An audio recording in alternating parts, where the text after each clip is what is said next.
नमस्कार। न्यूज़ 24 बिहार झारखंड देख रहे हैं आप। मैं हूं आपके साथ सबा शाहिद शेख। 25 मई को बिहार में लोकसभा चुनाव के छठे चरण के लिए वोटिंग होगी। बिहार के 8 सीटों पर 25 मई को वोटिंग होनी है। हालांकि एनडीए और इंडिया गठबंधन के बीच तगड़ा मुकाबला है इन सीटों को लेकर। लेकिन इन सब के बीच अगर बात करें छपरा की, तो छपरा में कुछ ऐसा बवाल हुआ जिससे तमाम सवाल उठ रहे हैं। तो चलिए इन्हीं तमाम बातों पर आज विस्तार से चर्चा करते हैं। चर्चा के लिए हमारे साथ तमाम गेस्ट जुड़ रहे हैं। हमारे साथ जुड़ रहे हैं बीजेपी प्रवक्ता प्रभात मालाकार जी, एलजेपीआर प्रवक्ता डॉक्टर विनीत सिंह जी, आरजेडी प्रवक्ता अरुण यादव जी, राजनीतिक निरीक्षक मुकेश कुमार दिनकर जी। आप सभी का बहुत बहुत स्वागत है। सबसे पहला सवाल मैं अरुण जी से लेना चाहूंगी। अरुण जी, आखिर छपरा में इतना सब कुछ कैसे हो गया? देखिए शिवाजी, निश्चित रूप से जो घटना हुई है, घटना की इतनी भी निंदा की है उतना कम है और निर्दोष लोगों की जान गई है इस घटना में।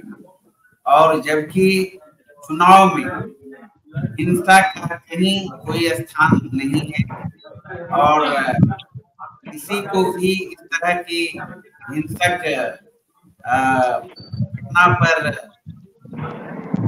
अपने आप को आपा नहीं होना चाहिए। लेकिन जो भी घटना हुआ, जग जाहिर है आपने देखा किस तरीके से चुनाव के दिन राष्ट्रीय जनता दल की जो उम्मीदवार थी डॉक्टर रोहिणी आचार्य जी के साथ बूथ पर भाजपा ने काफी गलोच करने का काम किया, के ऊपर जानलेवा हमला भी हुआ और चारों तरफ इससे साफ जाहिर होता है कि भारतीय जनता पार्टी चुनाव हार रही है पूरी तरह और बौखलाहट से भारतीय जनता पार्टी हिंसा का सहारा ले रही है, हिंसा करने पर उतारू।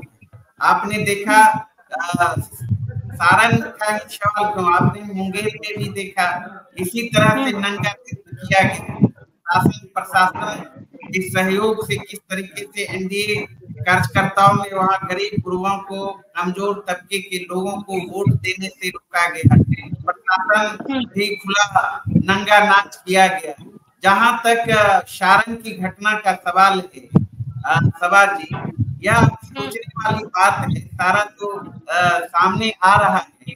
आखिर लाइसेंसी हथियार जिस व्यक्ति के पास होता है, चुनाव के दौरान जिला प्रशासन का आदेश जाता है कि चुनाव को देखते हुए आप लाइसेंसी हथियार को जमा करा लिया जाता है। लेकिन इस हथियार से घटना को अंजाम दिया गया और जो व्यक्ति भारतीय जनता पार्टी का मनवरू कहिए, गुंडा कहिए और सामाजिक तत्व कहिए, उसके पास आखिर ये लाइसेंसी हथियार कैसे भाई था, क्यों नहीं जमा कराया गया? और जिस तरीके से चुनाव के दिन भी जो झड़प हुई, उस झड़प पर स्थानीय प्रशासन अगर एक्टिव होती तो इस तरह का मामला आगे भी नहीं बढ़ता। उसके बाद जब इस घटना में एक व्यक्ति की मौत हुई, राष्ट्रीय जनता दल के कार्यकर्ताओं की मौत हुई, 2 व्यक्ति इलाजरत हैं, वो भी घायल हैं। और उसके बावजूद आप देख रहे हैं किस तरीके से भारतीय जनता पार्टी के जो नेता हैं, सांसद हैं, जो सारण लोकसभा क्षेत्र के उम्मीदवार हैं, उनका लगातार किस तरीके से बयान आ रहा है, भड़काऊ बयान आ रहा है। ये निश्चित रूप से दुर्भाग्यपूर्ण है सभा। और जिस तरीके से इस समाज को भारतीय जनता पार्टी तोड़ने पर तुली हुई है और देश में भी देख पिछले 10 सालों से जो केंद्र में सरकार है, उनकी भी जो रणनीति है देश जोड़ना। जी ठीक है, देखिए सर, आप लोग हिंसा फैलाने का काम कर रहे हैं, हार के बौखलाहट में आ गए हैं आप लोग। देखिए सभा जी, आप सीनियर पत्रकार हैं, पूरा देश देख रहा है कि कौन बूथ पर जाकर गुंडागर्दी कर रहा था, कौन लालू जी के और राबड़ी जी के बॉडीगार्ड के साथ पूरे चुनाव में घूमने का काम कर रहा था, कौन हिंसा भड़काने का काम कर रहा था और चुनाव खत्म होने के बाद किसके घर पर 500-700 लोग घर पे चढ़ जाते हैं, घर में आग लगा देते हैं। तो ये तो रोहिणी आचार्य हो, चाहे तेजस्वी यादव हो, चाहे तेज प्रताप हो, और चाहे मीसा भारती हो, ये लोग तो उस दौर के सबसे बड़े साक्षी रहे ना जंगल राज के, तो आदत तो वही रहेगी। ये तो आखिर दोबारा जाने की बूथ की जरूरत क्यों पड़ी? क्यों आपने हिंसा भड़काया? क्यों आपने वहां का माहौल खराब किया?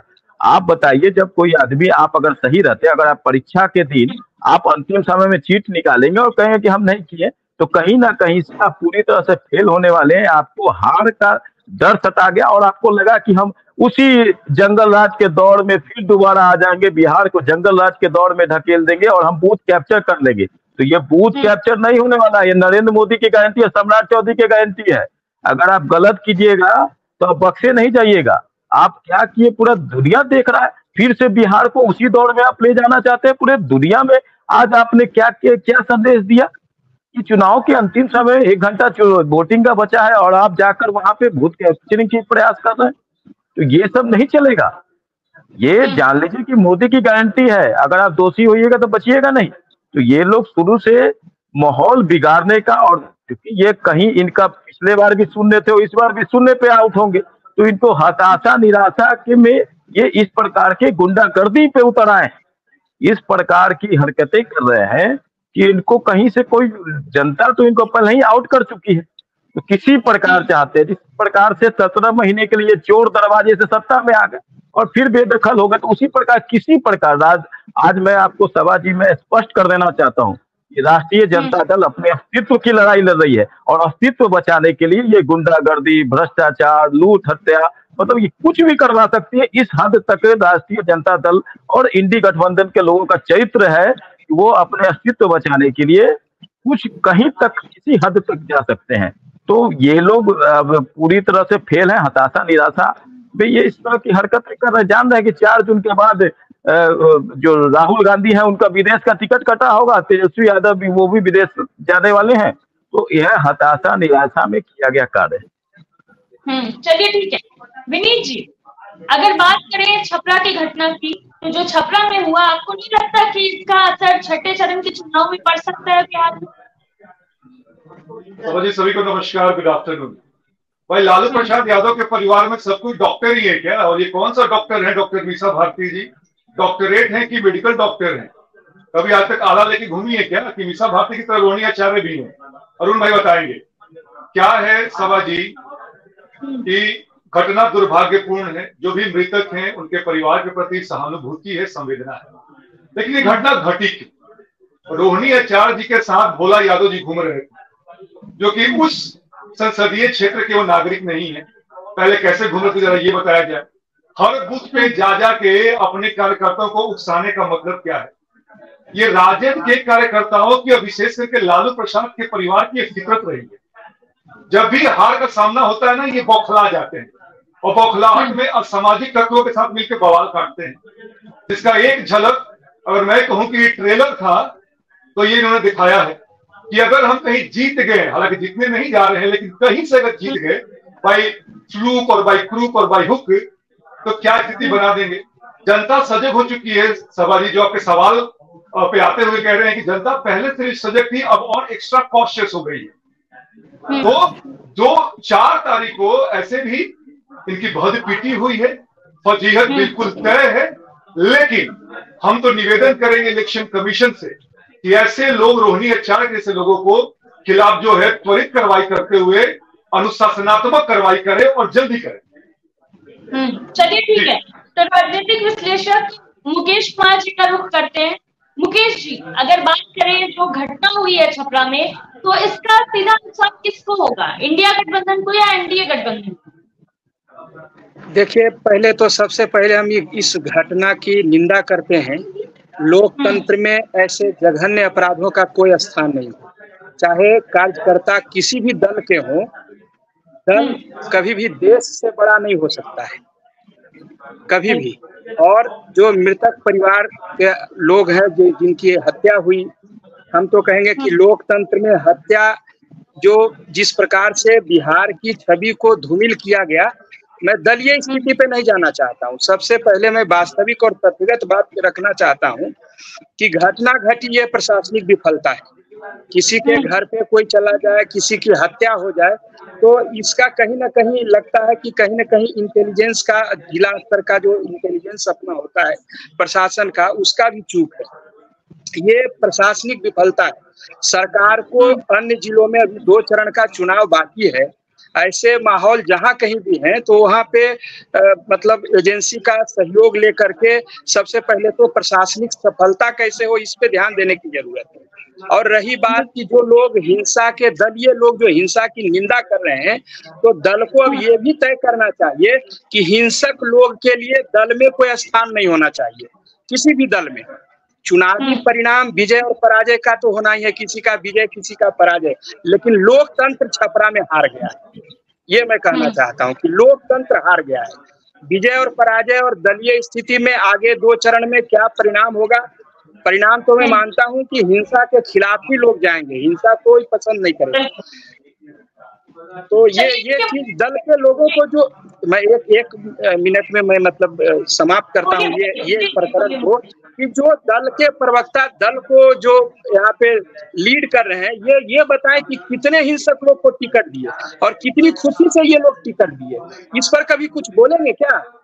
आप हिंसक को लाएंगे तो हिंसा ही होगा ना, हिंसक लोग आएंगे तो क्या होगा? ये तय करें ये लोग, हिंसक लोग। कोई शिक्षाविद को टिकट बांटिएगा तब झगड़ा नहीं होगा, ये बात समझ में आता है।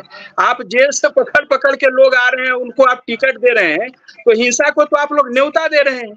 जनता को जवाब देना चाहिए आप लोग को कि ऐसे लोग को लाके आप मतलब लोकतांत्रिक व्यवस्था का स्वरूप बना रहे हैं आप लोग, इस पर जवाब देना चाहिए। कब रुकेगा ये चीज? हिंसा पे हाय हाय करते हैं और हिंसक को टिकट देते हैं। चलिए ठीक है मुकेश जी, आपके पास फिर आएंगे। अरुण जी, अगर देखा जाए तो ऐसे ही बिहार में मतदान सुस्त चल रहे थे, वोट प्रतिशत कम, ऊपर से अब ये छपरा की जो घटना हुई है, आप लोग को नहीं लगता कि इससे आप लोग सबको नुकसान हो सकता है? अरुण जी, लगता है अरुण जी की आवाज नहीं जा रही है। सेम सवाल प्रभुनाथ जी से। नहीं, मैं तो पहले ही कहा कि इन्होंने फिर बिहार की गरिमा पूरे देश में गिराने के काम की है, इन राष्ट्रीय जनता दल के लोगों ने। और रोहिणी आचार्य, आप कहते हैं कि आप सिंगापुर में रहें, क्या यही आप मतलब आपको अपनी गरिमा, पूरे बिहार की गरिमा को इन्होंने तार तार का काम किया। ये तो उस दौर के वाले हैं कि तू रह हम तो वोट गिर गलो, तो उस दौर का कि एक गोली चलवाकर, एक बम गिरवाकर पूरा बूथ कैप्चरिंग के ये लोग की मंशा नहीं है। तो ये उसी दौर वाले हैं, तो ये तो वही चाहेंगे ना कि आज भी ये चाहेंगे कि तू सब घरे रहा तो वोट गिर जातो, तो वोट गिर गलवा। तो वो अब बिहार की जनता अब जागरूक हो चुकी है। आप वीडियो में आप देख रही होगी सभा जी कि एक आम जनता स्पष्ट कर रही है रोहिणी आचार्य को कि आपको मैं बूथ कैप्चरिंग करने नहीं दूंगा। तो ये शक्ति आज बिहार के वोटरों में, नागरिकों में आ गई है कि वो लालू यादव के आतंक से, वो तेजस्वी के आतंक से, वो रोहिणी आचार्य के आतंक से डरने वाले नहीं है, वो खौफ के वातावरण में अब जीने वाले नहीं है। दोबारा जंगल राज नहीं आने वाला है। तो ये इंडी गठबंधन और लालू प्रभाव क्या है भाई? आप इस हद तक गिर जाओगे। आप अगर आप जनता को छोड़ो ना कि आपको वोट देगा कि नहीं देगा, आप जबरदस्ती वोट लोगे। आप इस स्थिति में आ गए कि आप जबरदस्ती जबरन आप बूथ के पीछे कैप्चरिंग करोगे, आप माहौल बिगाड़ोगे। तो निश्चित तौर पर ये आप जो है सो वो एक कहावत है ना, किसियानी बिल्ली खंबा नोचे, तो खंबा नहीं नोचने वाला है रोहिणी आचार्य जी। आप पार्टी की सदस्य भी है कि नहीं, ये भी शक है। और आपको पार्टी ने टिकट दिया और क्या स्थिति में इन्होंने बिहार की गरिमा को तार तार करने। आप मेरे कई फोन बाहर से आने लगे, दिल्ली से फोन आया, कलकत्ता, क्या तुम्हारा बिहार अभी भी वही है? मेरे कई ऐसे मित्र हैं जो बाहर में वकालत करते हैं और पदों पे हैं। डॉक्टर एम्स में एक डॉक्टर का फोन आया कि बिहार कभी सुधरेगा नहीं क्या? तो मैं आपके चैनल के माध्यम से कह देता हूँ कि बिहार सुधर चुका है, बिहार को फिर हम बिगड़ने नहीं देंगे। ये नीतीश कुमार से और सम्राट चौधरी जी की गारंटी है कि इस प्रकार के जो भी गुंडागर्दी, जो भी उपद्रवी तत्व हैं, या तो वो घर में चले जाए या तो नेपाल चले जाए, नहीं तो उनको जो है सो गया में उनका पिंडदान हो जाएगा, जो भी अपराधी। ये स्पष्ट कर ले, ये सम्राट चौधरी की गारंटी है। हम गुंडागर्दी नहीं होने देंगे। जिस प्रकार का इन्होंने बिहार को छवि को धूमिल करने का काम किया है वो हम नहीं होने देंगे। इनकी तो मंशा ही वही रहती है, वोट लूटो चुनाव जीतो, वोट लूटो चुनाव जीतो, तो वो नहीं होने वाला है। चलिए ठीक है, अरुण जी कुछ कहना चाह रहे थे आप? देखिए सभा जी, हमें हंसी आती है और पूरा बिहार और आपके चैनल के माध्यम से दर्शक भी सुन रहा है। भारतीय जनता पार्टी के प्रतिनिधि के रूप में बैठ के जो बयान दे रहे हैं और अभी बता रहे हैं, जिसने खुद जिन भाजपा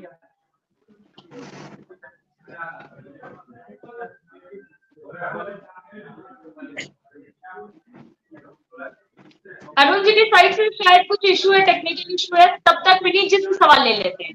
विनीत जी, 5वें चरण तक का चुनाव हो गया, अब 6ठे चरण का चुनाव होने वाला है, क्या लग रहा है आप लोगों को? तब अब तक सही चल रहा है? अब तक आप लोग उसी बात पे कायम हैं कि 40 में से 40? बिल्कुल सभा जी, उसमें कहाँ दो राय है।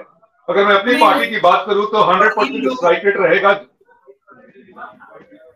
अरुण जी कुछ इशू हो गया था, अभी हमने विनीत जी से सवाल लिया, आपके पास फिर आ जाते हैं।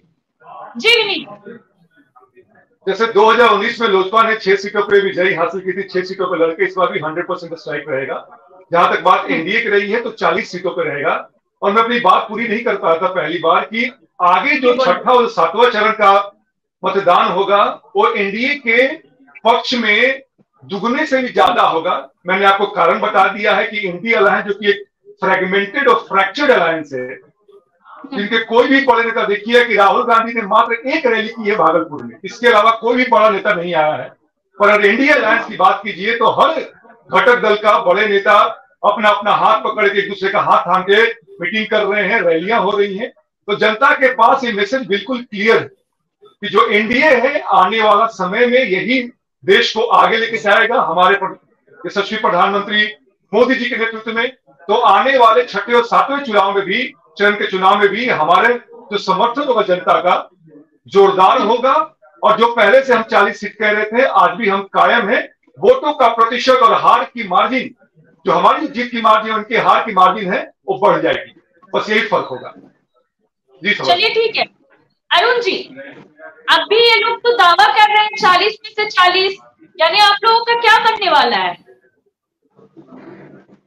सभा जी, हम तो सबसे पहले जवाब देना चाहेंगे। अभी भारतीय जनता पार्टी के प्रवक्ता बोल रहे थे और खुद दुनिया देख रही है, बिहार देख रही है किस तरह से भाजपाई गुंडों ने लोकतंत्र को लहूलुहान किया, लोकतंत्र की हत्या किया, किस तरीके से एक निरीह राष्ट्रीय जनता दल कार्यकर्ताओं पर अंधाधुंध गोलियां चलाई, 3 घायल हुए, 3 में 1 की मौत हुई। वही आज प्रवचन दे रहे हैं। हंसी आती है। अब समझिए, आजकल बूथ कैप्चरिंग की चर्चा कर रहे थे, हमारे उम्मीदवार पर आरोप लगा रहे थे। क्या हंसी आता है? बूथ कैप्चरिंग होता है क्या? बूथ कैप्चरिंग उम्मीदवार करने गए थे उस दिन के घटना क्यों गई थी? रोहिणी आचार्य जी बूथ पर क्यों गई थी? पिकनिक मनाने गई थी क्या? लोकतंत्र और जो है, अब चुनावी संविधान की ज्ञान नहीं है तो पढ़ लीजिए, व्हाट्सएप यूनिवर्सिटी से मंगा लीजिए। किसी भी उम्मीदवार को चुनाव के दिन लोकतांत्रिक अधिकार है हर दोबारा जाने का, मतदाताओं का हाल चाल लेना, वहां जो पदाधिकारी कर्मचारी हैं उनसे जानकारी जुटाना, क्या हुआ क्या हुआ, जानकारी तो जुटा लीजिए, तब स्टूडियो में आकर बहस करिए। और एक हमारे विनीत भाई बोल रहे थे, तो पढ़े लिखे हैं और प्रोफेसर भी अपने आप को कहते हैं, कह रहे थे कि भोला यादव जी कैसे चले गए। अरे विनीत भाई, भोला जी चुनाव मैनुअल के तहत गए थे। एक उम्मीदवार के पीछे 3 अतिरिक्त व्यक्ति का परमिशन होता है और एक ड्राइवर, 4 व्यक्ति जा सकता है। उनके पास परमिशन था, चुनाव निर्वाची अधिकारी ने उन्हें पास निर्गत किया था। जानकारी तो रखिए भाई। आप ऐसे पढ़े लिखे लोग जब धर्म फैलाने लगेंगे तो क्या होगा? क्या आप लोग भी गोडसे के वंशजों के झुंड में जाकर उसी तरह की बात करने लगे? आप तो रामविलास जी के को मानने वाले लोग हैं, सामाजिक न्याय की धारा के तहत राजनीति करने वाले लोग हैं। आप माना कि भारतीय जनता पार्टी के डीएनए में गोडसे का खून है, नाथुराम गोडसे को वो मानते हैं। गांधी के हत्यारे लोग हैं, वो लोग उन्मादी हैं, वो लोग बौखलाहट में समाज को तोड़ना चाहते हैं, समाज को तोड़कर सत्ता काबिज करना चाहते हैं। इतिहास है, लेकिन बिहार की धरती जो है लोकतंत्र की भूमि है, यहाँ चलने वाला नहीं है। लगातार हमारे नेता और हम लोग जो है कि समाज को संदेश दे रहे हैं कि हिंसा का कहीं कोई जगह नहीं होता है। वहीं दूसरे तरफ देखता है पूरा दुनिया और देश और प्रदेश की जनता किस तरीके से भारतीय जनता पार्टी के नेता रूढ़ी जी लगातार भड़काऊ भाषण दे रहे हैं, भड़काऊ बयान दे रहे हैं। इस तरह की बयान की कहीं कोई जगह है क्या? हम तो मांग करते हैं आपके चैनल के माध्यम से ऐसे भाजपाइयों के ऊपर इस तरह का जो बयानबाजी करता है 120 के तहत इस पर हत्या का मुकदमा होना चाहिए। जिस तरह से भड़काऊ भाषण देकर समाज में आग लगाना चाहता है। सच्चाई है, लोकतंत्र में जो है लोकतांत्रिक तरीके से लड़ाई लड़िए, मुद्दे के आधार पर आप जनता को अपने पक्ष में गोलबंद करिए। वो तो करना नहीं है, मुद्दे की बात कभी नहीं करते भारतीय जनता पार्टी के लोग। गरीबी, बेरोजगारी, महंगाई, भूखमरी, लगातार हमारे नेता तेजस्वी जी इस पर बात कर रहे हैं। लगातार भारतीय जनता पार्टी के लोग बिहार आ रहे हैं, कहाँ बेरोजगारी की बात कर रहे हैं, क्यों नहीं महंगाई की बात कर रहे हैं, क्यों 10 साल से आप केंद्र में थे, क्यों नहीं बिहार में भी डबल इंजन की सरकार 10 साल से है। विनीत जी भी फर्स्ट बिहार की लड़ाई इनके नेता भी लड़ते थे नीतीश जी के खिलाफ, क्यों नहीं उद्योग धंधा यहाँ लगा, क्यों नहीं पलायन रुका? ये तो ठीक है, आपके सवालों का ही जवाब ले लेते हैं। जी अगर सवाल का निराकरण हो गया रहता। देखिए सभा जी क्या है, सभा जी है क्या कि ये आरजेडी के प्रवक्ता लोग में यही कमी है कि वो तथ्य है, रियलिटी की बात करिए तो क्या है सरकार। चलिए ठीक है अरुण जी, जवाब ले लेते हैं ना। आज ठीक है, करंट न्यूज मैं बता रहा हूँ। देखिए ठीक है, फिर आपके पास आ जाएंगे। हत्या हुई बीजेपी नेताओं की, आज जो है जदयू एमएलए के सचिव के भाई को गोली से मधेपुरा में भूंज दिया गया, नालंदा में भूंज दिया गया। रोज हत्याओं का दौर जारी है। ये क्या है? ठीक है फिर आपके पास आते हैं। ठीक है, प्रभात जी जवाब ले लेते हैं, फिर आपके पास आ जाते हैं। ठीक है अरुण जी, प्रभात जी। देखिए आरजेडी के पास न कोई मुद्दा होता है, न कोई नेता है, न कोई नियति है, तो ये तर्क विहीन बात करेंगे। जिनके शासन काल में दर्जनों नहीं सैकड़ों नरसंहार हुए, उसकी चर्चा नहीं करेंगे। 10 साल के 15 साल इन्होंने बिहार को कहाँ धकेला, उसकी दूसरी बात आप अरुण जी जब आप बोल रहे थे मैं सुन रहा था, आपको भी मेरी बात सुननी चाहिए। आपने अभी चुनाव मैनुअल की बात कही, सुनिए आपने क्या चुनाव मैनुअल यह इजाजत देता है रोहिणी आचार्य को कि लालू जी और राबड़ी जी के कारकेट को और बॉडीगार्ड को लेके घूमे? पहले आप इसका जवाब दें। किसने भड़काया, कौन बूथ पर जाकर है, इसकी आप इजाजत देता है क्या चुनाव मैनुअल? आप किसने भड़काया बूथ पर जाकर, वो पूरा देश देख रहा है। आप इतना गिर जाएंगे, आप लोग इतना स्तर विहीन, और आप कहते देश और आपने एक दलित समाज की महिला चिराग पासवान जी की माता को सरेआम तेजस्वी यादव के सामने गाली दिया जाता है और तेजस्वी यादव चुप रहते हैं। आप जाति के आधार पर, लालू यादव जी धर्म के आधार पर आरक्षण देने के बाद आप तो जाति के नाम पे, धर्म के नाम पे, तुष्टीकरण के नाम पे देश को बांटने वाले लोग हैं। आपको अधिकार है क्या?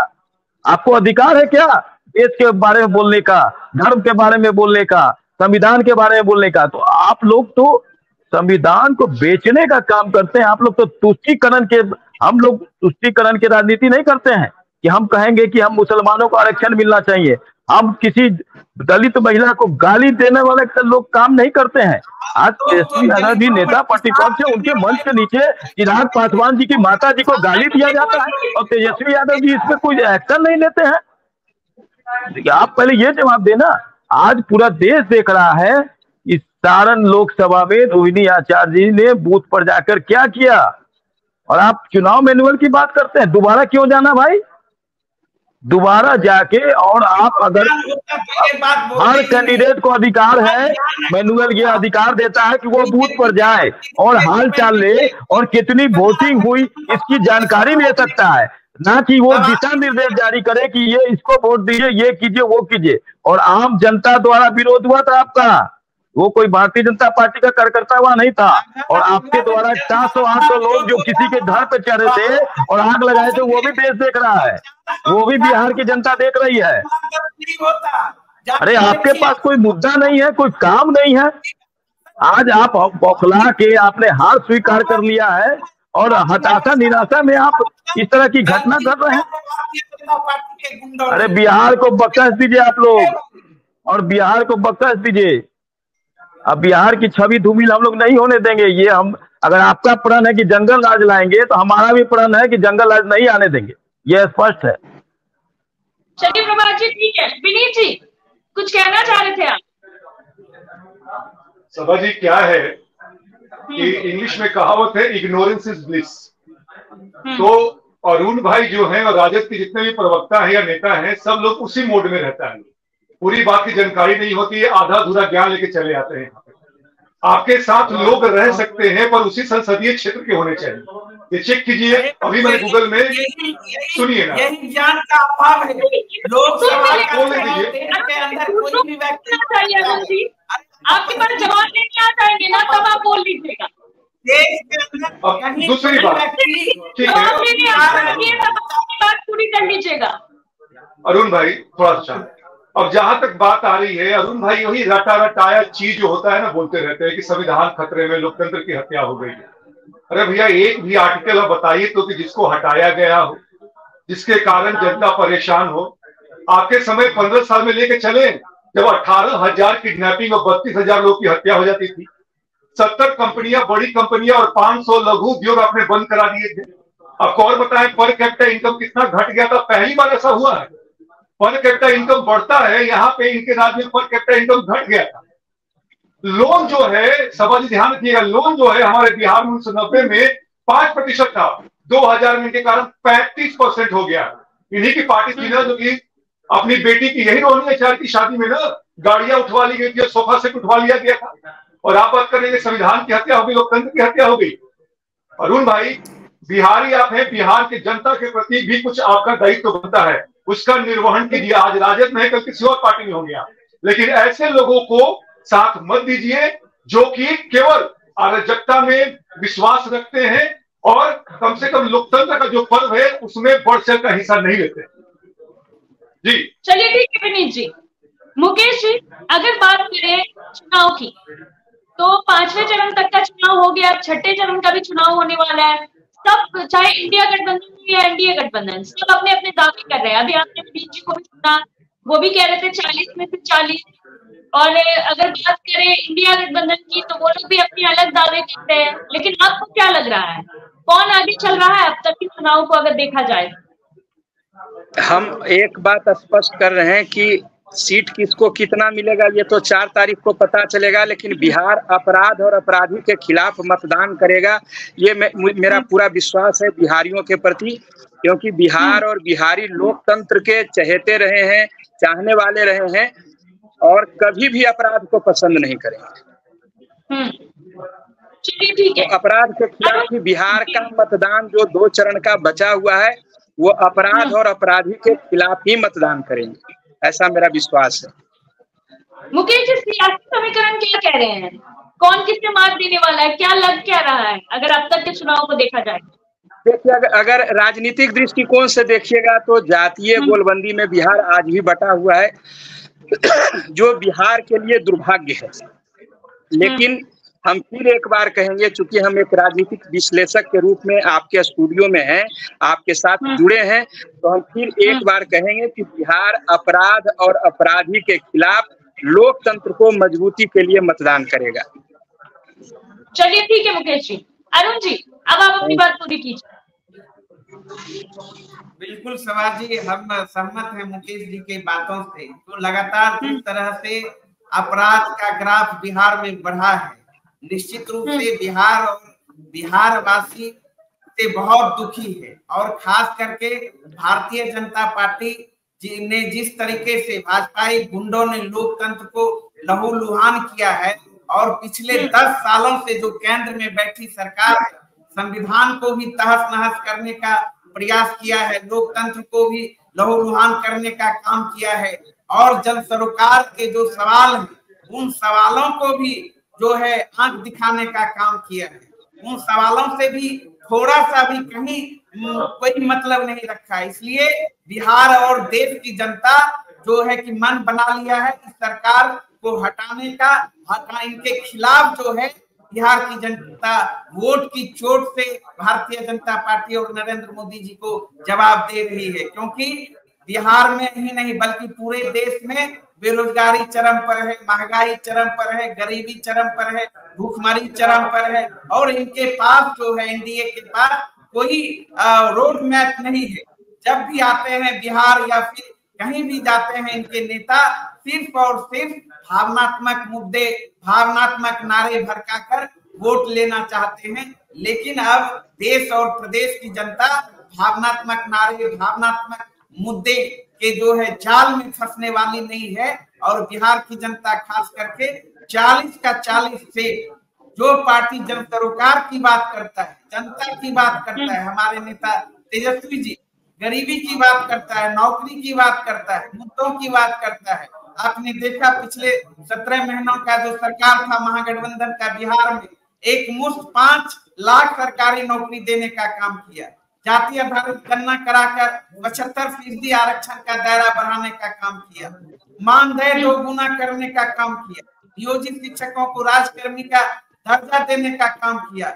वहीं हमारा जो है 24 जनवचन तेजस्वी यादव जी ने जो जारी किया है परिवर्तन पत्र, उसमें 24 जनवचन है और इस जनवचन को बिहार की जनता ने जो है आत्मसात कर लिया है और भरोसा है कि महागठबंधन की सरकार, इंडिया गठबंधन की सरकार देश में बनते ही देश के नौजवानों को 1 करोड़ नौकरी मिलेगा और गरीब महिलाओं को 1 लाख रुपया प्रत्येक वर्ष मिलेगा, 500 में सिलेंडर दिया जाएगा, साढ़े उसमें जो मैनिफेस्टो में वादा किया है, क्योंकि हम जो कहते हैं वो करते हैं, हम करने वाले लोग हैं।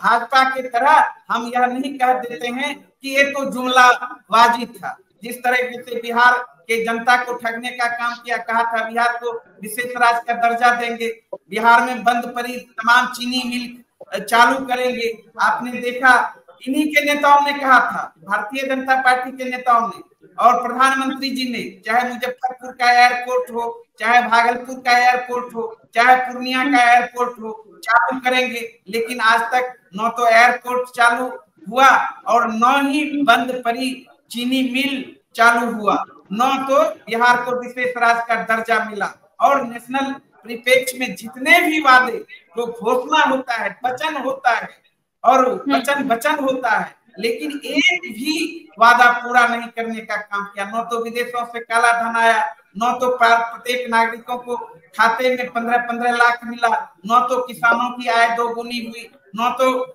गरीबों को पक्का मकान मुहैया कराया गया। तो ये सारे सवाल उन्होंने ही उन्होंने प्रॉमिस किया था, लेकिन हमारे विनीत भाई मुस्कुरा रहे हैं क्योंकि इनके पास भी नहीं, उन्होंने भी घोषणा पत्र जारी नहीं किया। अरुण भाई, कांग्रेस 30 लाख कह रही है, आप 1 करोड़ कह रहे हैं, आपका अलग घोषणा पत्र है, कांग्रेस का अलग घोषणा पत्र है, 4 करोड़ मकान दे दिया गया। क्या झूठ बोलना है यार। वाले लोग हैं क्योंकि जब तक पासवान जी थे। अच्छा, आप किसको मानते हैं?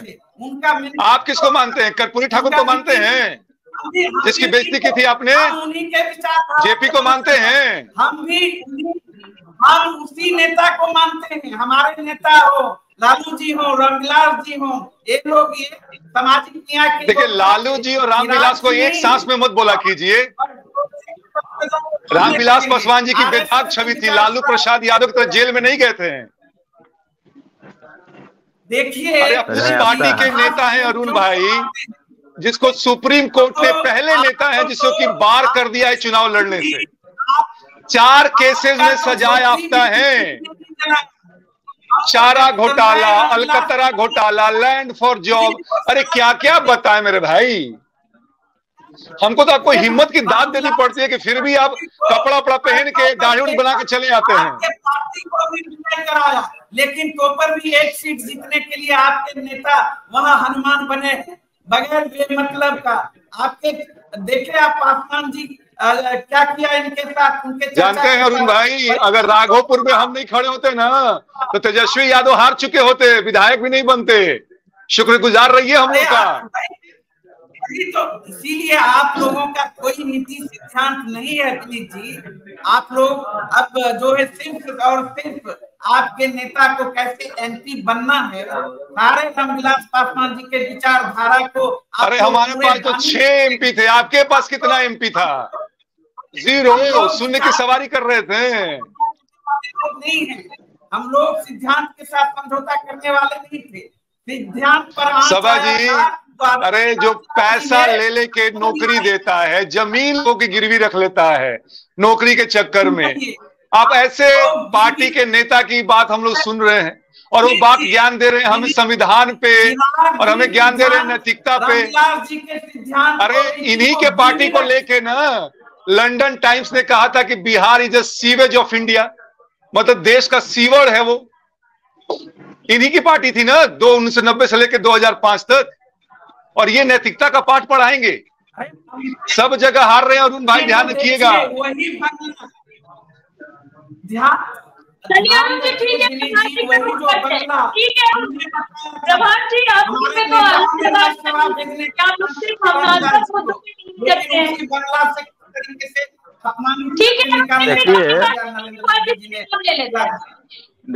देखिए सभा जी, अरुण जी बोल रहे थे अभी, तो ये कभी नहीं बोलेंगे कि ये अपने परिवार की बात करते हैं। ये जमीन लेते हैं गरीबों का, करोड़ों का जमीन हजारों में। ये मॉल की बात नहीं करेंगे कि मॉल कैसे बनता है। ये अपने कुछ संपत्ति की बात नहीं करेंगे कि देर से आप जब बोल रहे थे मैं सुन रहा था, अरुण जी जब आप बोल रहे थे मैं सुन रहा था, मेरी भी सुनिए। 1.5 साल की उम्र में अरबपति कैसे बना जाता है, ये बिहारियों को जवाब दीजिए। तेजस्वी यादव 1.5 साल की उम्र में अरबपति थे, इसका जवाब दीजिए। अरे आप क्या बोलेंगे, आपके नेता तो रजिस्टर्ड अपराधी है लालू यादव, सजायाफ्ता है। जेल और बेल वाली पार्टी को कोई नैतिकता बची है क्या? जेल और बेल वाली पार्टी की कोई नैतिकता बची है क्या? आप कहते हैं आप कहते हैं सभा जी ऐसे कैसे होगा? आपका प्रतिष्ठित चैनल है। अरुण जी जब आप बोल रहे थे तो कोई नहीं बोल रहा था ना, बोलने दीजिए उनको भी, बोलिए। ये इनकी जेल और बेल वाली पार्टी है, ये नैतिकता की बात करते हैं और संविधान की बात करते हैं। अभी तक इंडी गठबंधन के लोगों ने 126 बार संविधान में संशोधन किया और एनडीए में अभी तक 21 बार संशोधन हुआ। और हमने संशोधन क्या किया? तो हमने धारा 370 खत्म किया जो भारत के माथे पे कलंक था। हमने 3 ट्रिपल तलाक खत्म किया जो भारतीय महिलाओं के ऊपर कलंक था। तो ये हमने 500 वर्षों के आस्था के केंद्र को हम लोग ने, राम मंदिर को हम लोग आस्था और निष्ठा, भारत आज 5वीं अर्थव्यवस्था से 3री अर्थव्यवस्था में पहुंचने वाला है। हमने चंद्रयान, हमने सूर्ययान पे काम किया, हमने देश का जीडीपी 8.4% कर दिया। ये कहते हैं कि 10 सालों में हुआ क्या? और नौकरी की बात करते हैं तो आप गूगल पे चेक कर लीजिए अरुण जी, आप कार्यकर्ता किसी व्यक्ति की हत्या हो जाती है और आपको उस घटना पे हंसी आती है। आप गूगल पर जाकर चेक कर लीजिए कि 2014 के पहले देश में ईपीएफओ खाते कितने थे और ईपीएफओ खाते किसके होते हैं ये भी पता कर लीजिएगा। 11 करोड़ 2014 के पहले से 26 करोड़ थे। 95 लाख लोग स्टार्टअप योजना से पंजीकृत हुए, 40 लाख लोग उसमें रोजगार कर रहे हैं। आज आप देश में देखिए कि 10 करोड़ लोगों के पास बैंक खाते थे, आज 55 करोड़ बैंक खाते हैं। 2014 के पहले देश में 74 एयरपोर्ट था, 149 एयरपोर्ट है, 387 मेडिकल कॉलेज था, 714 मेडिकल कॉलेज है। आज देश में 25 करोड़ लोग गरीबी रेखा से बाहर, देखिए बाहर हट गए। जब वो तो सुनने की क्षमता नहीं रखते हैं ना, जब लगता है कि वो कुछ किए नहीं तो भाग गए चैनल से। तो आज 25 करोड़ लोग गरीबी रेखा से बाहर है, तो उसमें बिहार के लोग नहीं है क्या? 6 पुल से 16 पुल बना, तो उसमें बिहार के लोग का लाभ नहीं मिल रहा है क्या? आज 1990 से नहीं, सुनिए, सुनना चाहिए, जानकारी बढ़ाइए। 1990 से 2005 तक बिहार का बजट कितना था? 7,000 करोड़। आज 2,74,000 करोड़ बिहार का बजट है। 80% केंद्र का योगदान है कि नहीं? तो ये लोग सिर्फ गुंडे माफियाओं की पार्टी है। ये लोग बलात्कार, भ्रष्टाचार, नरसंहार, लूट, हत्या, अपराध, इसके अलावा राष्ट्रीय जंगल दल को कुछ दिखता नहीं है। तो ये लोग बिहार का कभी भला करने वाले नहीं है। ये इनको मैं एक शोभा जी उदाहरण देना चाहता हूं कि जब इनको चोर दरवाजे से जब ये सत्ता में चले गए, जब बेदखल हुए, तो इन्हें 2 महत्वपूर्ण सीट मिली। एक पे खुद तेजस्वी यादव बैठ के नेता प्रतिपक्ष, और दूसरी सीट जब मिली तो राबड़ी देवी जी को बैठा दिया जाता है। क्या राष्ट्रीय जनता दल के कोई दूसरे कार्यकर्ता नहीं थे क्या? कोई दूसरे नेता नहीं थे क्या उनको? तो ये लोग परिवार के ऊपर कहीं नहीं उठने वाले हैं क्या? इस अरुण जी, आप इसका जवाब देना। आप ही पार्टी के नेता हैं। रोहिणी, आप क्यों नहीं लड़े? आपको रोहिणी आचार्य को सिंगापुर से बुला के लड़ा दिया गया। ये तो आप लोग का हश्र करती है राष्ट्रीय जनता दल। किसी कार्यकर्ता का कोई हैसियत है क्या तेजस्वी यादव के सामने? अरे एक आम कार्यकर्ता से केक खिलाता है तो उसको झटक के, उसको आम कार्यकर्ता अगर आपको केक खिलाना चाहता है तेजस्वी यादव को, तो सोना के चम्मच वाले तेजस्वी यादव उसको झटक के फेंक देते हैं। तो आप लोग गरीबी का मजाक उड़ाने वाले, आप लोग लोगों का मजाक उड़ाने वाले, आप लोग लूट, हत्या, बलात्कार को बढ़ावा देने वाले लोग हैं। आप लोग बिहार का कभी भला नहीं कर सकते हैं। अरे आप लोग क्या बोलेंगे? जेल और बेल की पार्टी क्या बोलेगी? नमस्कार।